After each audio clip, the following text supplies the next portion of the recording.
You're listening to the NASM-CPT Podcast with Richey, winner of the Share Care Emmy Award for Social Storytelling and the official podcast of the National Academy of Sports Medicine. Hey, y'all, and welcome to the NASM-CPT Podcast. My name is Richey, and today we're going to be talking about plyometric training for nerds. And the reason I say that is because we're going to do plyometric training, and it's really not so much about jump, counter jump, box jumps, depth jumps, ball slams. That's not what we're talking about. We're really going to get a little bit more into what does it mean? What is the term plyometric training? What does it entail without actually going a lot into the exercises? And then we're going to talk a little bit also about the benefits, going into the benefits. But let's get into plyometric training. And ultimately, plyometric training, plyos, are designed to move quickly. It's a form of power training. It's explosive training. It's speed training. Plyometric training, this is definition by Mikulik, which is plyometric exercise involves a rapid eccentric action immediately followed by a rapid concentric action. That's a perfect definition. So when they did this in 2010, this is something that they've been talking about for a long time. And there are hundreds of studies that look at plyos, and there are numerous outcomes such as running speed, vertical jump, broad jump, agility, endurance, bone mineral density. In fact, let me grab my CPT textbook. I probably should have grabbed the PES textbooks around here somewhere, but this is the CPT 7th edition textbook from NASM, Table 13.6, Benefits of Plyometric Training. And this comes from Oxfelt et al. And Salamini ex al., which is increased bone mineral density, decreased risk of bone and joint injuries, improve soft tissue, such as ligaments, tendons, cartilage, improves their strength, and decreased risk of injury. Interesting.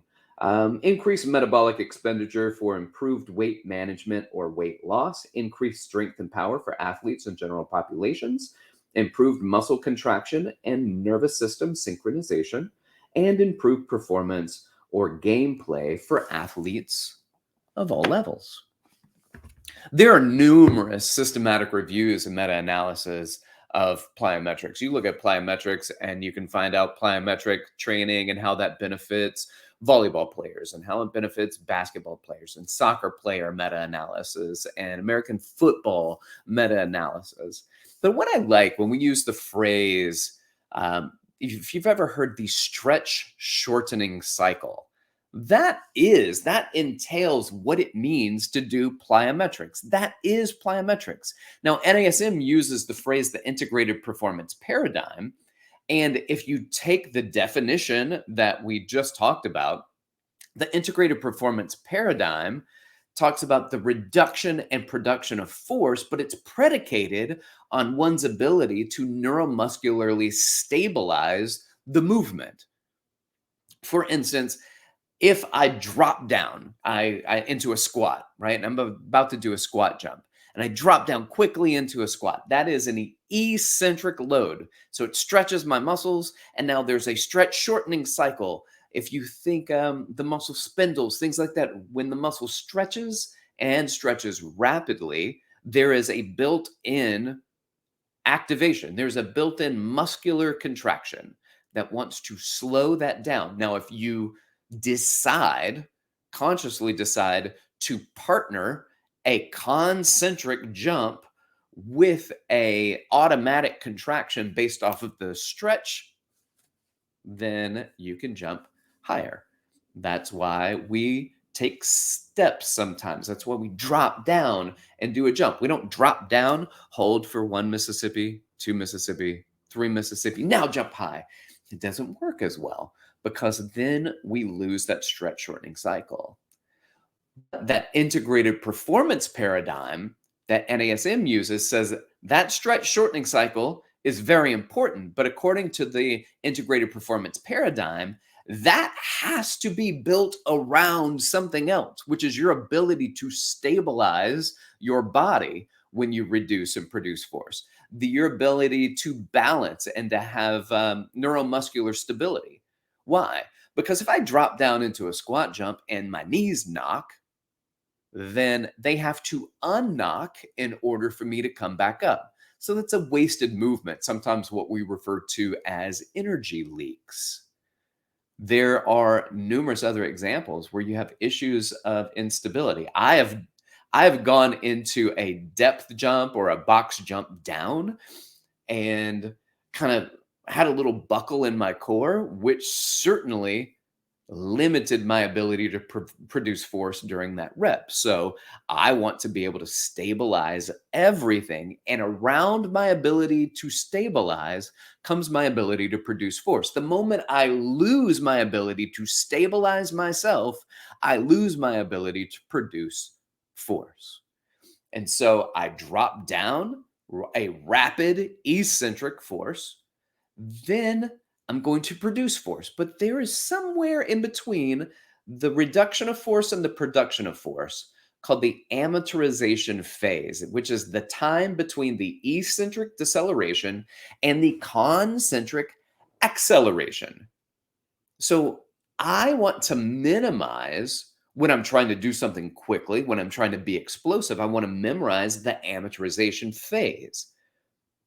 Here's an example. I was at one of my fitness facilities. There was a bar. We used to have a cage, just like monkey bars that you could go across it, and it was fun. But the bars were up 9 feet 2 inches, and the 9 feet 2 inches was really hard for my 5'8" self to get sometimes. And so I remember jumping and trying to grab the bar, and I wasn't able to grab it. And my friend at the time said, "Let me see you do that again." And I did it again, and I missed it again. And he just went, "Hey man, you're not, you're spending too much time at the bottom, almost like you're dropping down and thinking for just a fraction of a second, should I jump?" The answer is you should jump and stop thinking about it. As soon as you get down, explode right back up. And on the very next rep after he told me that, I grabbed the bar, both hands onto the bar. And so I was like, oh man, I needed to hear that. That was a great example for me to be able to put together the importance of that amortization phase. Though I knew about it, I also didn't know that I was stalling, that I was thinking about it. I was wondering if I was going to be able to jump high enough. But that cue was very helpful, letting somebody else, that's why it's good to have a trainer, right? Having somebody else see things that are going on with you and are able to get more out of you in your performance. You might know something, but do you see that in yourself? So having a partner that can identify that and show that with you is very important. Well, here's some breakdown of the word plyometric. And I think that gives us a better understanding of the stretch shortening cycle, because the word plyo, we spell it P-L-Y-O, but in Greek it's P-L-I-O, plyo, which comes from the Greek word meaning more. And metric is a word that you're all familiar with. It is a unit of length. It means length. So plyometric means more length. We need more length. What do we need? We need to increase length. We need to stretch. It is that stretch. So if I drop down into a squat, like a squat jump, and even if it's not a squat jump, just dropping down to jump higher, and it's kind of a squat position, usually more shallow, it's not very deep. I don't want to stretch particularly far necessarily in a squat jump, because then I lose my ability to produce greater force. So as I go into that, every single muscle that produces force for me to jump is being stretched. When I drop into a squat, my calves are being stretched. My quads are being stretched. My glutes are being stretched.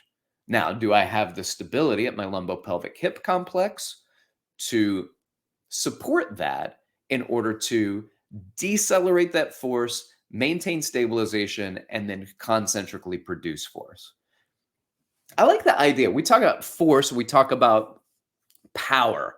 So let's get into a little bit of time here where we're going to talk about physics for a moment. Now we're getting super nerdy into this, but a lot of times, though physics formulas and definitions and jargon don't always apply to us and what we do in the fitness industry, I think that we can make this make sense for us. So let's talk for a moment. First of all, there's Newton's second law. And Newton's second law says force is equal to mass times acceleration. Well, that's not actually what we're doing. So you could actually say that there might be lifting weights, there is force because there is a mass that is moving, and is there a tempo in which that's moving? But this is not quite the definition. So I think I like the idea of power and power training. So let's define power according to physics. Power equals work per change in time. So work divided by time. Cool. What is work in physics? I love this because work is force times distance. So this can apply to a lot of things, but in the gym, you can apply a lot of force, but if it doesn't move anywhere, you didn't do any work.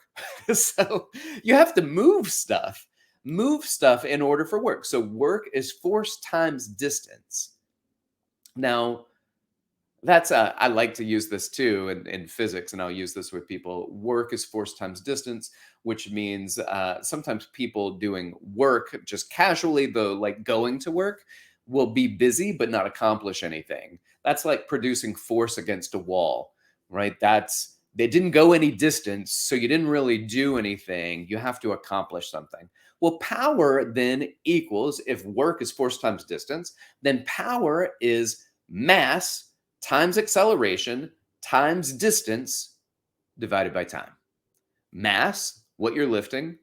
Acceleration, which is the change of speed. And distance, how far you're moving it. And then take all of that, divide it by time, which means how fast you're doing it. And that's what power is. And we use power training for a lot of things, which really, if I take all of it and divide by time, if I change my mass, I didn't change my distance because a bench press is a bench press, a squat is a squat. Then if I divide it by time, what I can do is I can lighten the mass, and then I divide it by time because I'm doing it faster. So a lot of times we think, oh, powerlifting like Olympic lifting, which is great, and it's got a lot of carryover to a lot of different things. But when we talk about power, we're usually talking about that divided by time. How fast did I accomplish something? Because I want to be able to add a little bit of weight, not a lot, in order to get more speed, to get a higher vertical jump, a longer broad jump, to work on my agility skills. And so if I can do that faster per unit time, then I can produce more power. That's why you might see, oh, NASM, why do you always say when you do power training, you're doing 10% to 30% of your max lift? Because we're trying to do it fast. That's what power is. How fast can you accomplish something?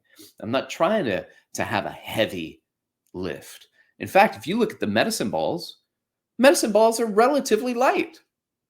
They're relatively light. Why? Because I want to throw them fast. I want them to go fast. You take a medicine ball and you can't throw it very far, then that was not very powerful. It's a big mass, but it didn't go very far. It didn't go times distance, mass times acceleration times distance per unit of time. It didn't accelerate very well. And it certainly, maybe it was per unit of time pretty fast, but it didn't go anywhere. So you can move this a lot faster, pick up the speed, be explosive.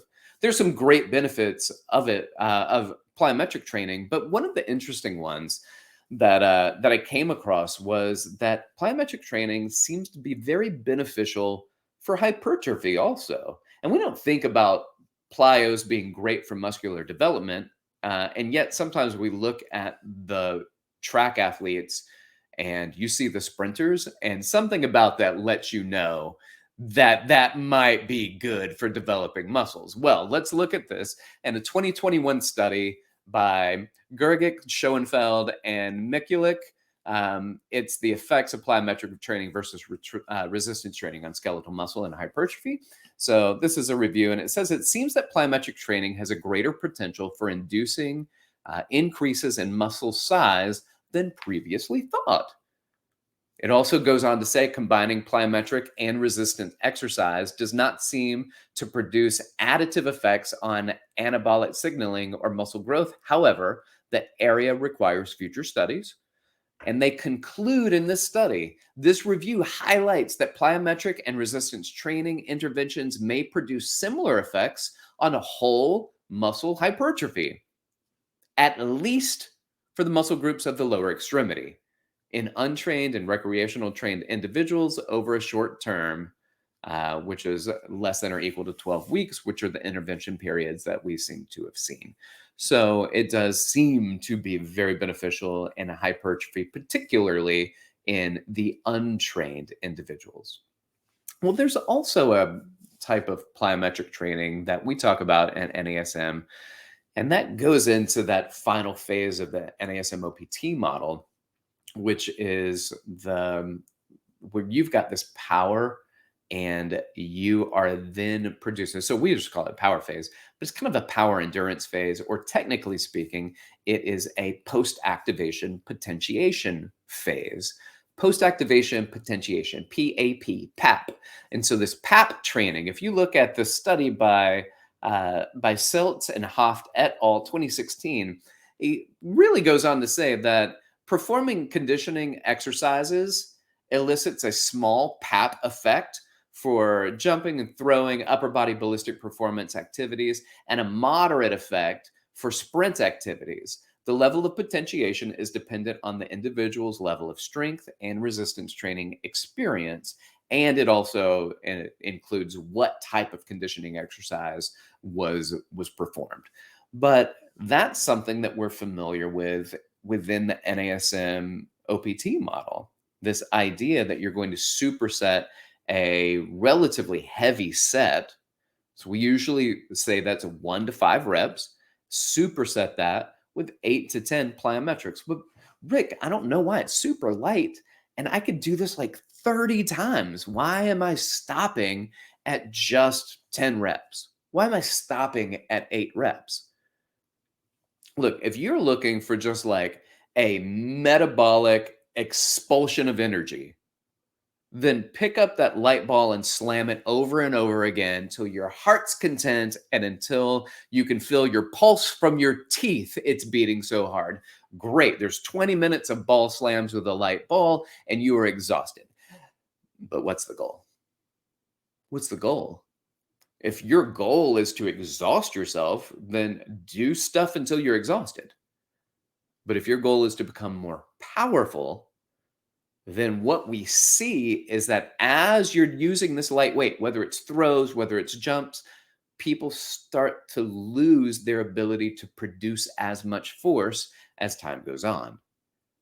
So we don't want you to practice the loss of force. We don't want you to practice moving slowly. We want you to practice moving explosively as fast as possible, and then take a break, and then practice being explosive again. Why? To get better at being explosive.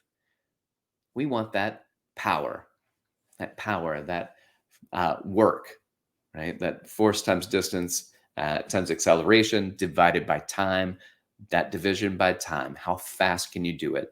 That's going to be the big winner when it comes to our plyometric training. That helps with all of these other things. Hey, y'all, thanks for listening. I know this wasn't about what do we do, what types of plyometric exercises, but it's a nice little heady moment to get kind of nerded out on some of the definitions of plyometric training, the etymology of plyometric training, and then why we do it the way that we do it. I appreciate you being here. Listen, like, subscribe, share with your fitness friends and family. And if you want to reach out to me, you can do so. Hit me up on Instagram at dr.rickrichey or email me, rick.richey@nasm.org. Thanks for listening. This has been the NASM-CPT Podcast.